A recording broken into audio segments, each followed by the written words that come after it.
এটা হচ্ছে ক্ষুদিরামের ফাঁসির মঞ্চ। এ হচ্ছে ক্ষুদিরাম, যাকে ব্রিটিশ বিরোধী আন্দোলনের সময় ব্রিটিশদের বিরুদ্ধে আন্দোলন করার কারণে যার ফাঁসি হয়েছিল।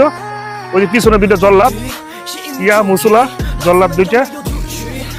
এই নিমনে সম্ভবত ম্যাজিস্ট্রেট, হাতের রুমালটা পড়ে গেলেই ক্ষুদিরামের ফাঁসি হয়ে যাবে। আর পিছনে হচ্ছে মুক্তিযোদ্ধার কামান। ওয়া ডিসি ডিসি যুদ্ধের সময় মুক্তিযোদ্ধারা গুলি করে পাকিস্তানি সেনাদের হত্যা করে বাংলাদেশকে স্বাধীন করেছিল।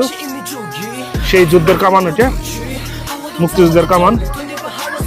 খুবই সুন্দর, চারিদিকে কি সুন্দর ফুল, ওই যে মৌচাক ফুল, বাগান বিলাসী ফুল, তারপর হচ্ছে কলকি ফুল, তারপর জবা ফুল। ওয়াও, খুবই সুন্দর জায়গাটা। যে এটা তৈরি করেছে তাকে অসংখ্য ধন্যবাদ জানাই। এরকম ক্ষুদিরামের ফাঁসির মঞ্চ রেপ্লিকা এর আগে কখনো দেখি নাই। খুবই সুন্দর লাগতেছে আমার কাছে, খুবই ভালো লাগলো।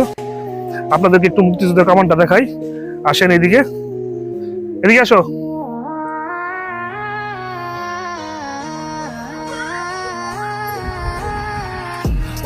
আপনাদেরকে দেখাই মুক্তিযুদ্ধের কামানটা। আসেন এদিকে আসো। এই যে কি সুন্দর, এটা হচ্ছে রক্তজবা। সেই খুবই সুন্দর রক্তজবা ফুল। এটা হচ্ছে কলকে ফুল, মাইক ফুল অনেকে বলে এটাকে। তারপরে এদিক দিয়ে হচ্ছে মৌচাক, সাদা মৌচাক ফুল, লাল মৌচাক ফুল, এই যে কলকি ফুল। এই হচ্ছে মুক্তিযুদ্ধের কামান 1971। ওই যে উপরে বন্দুক,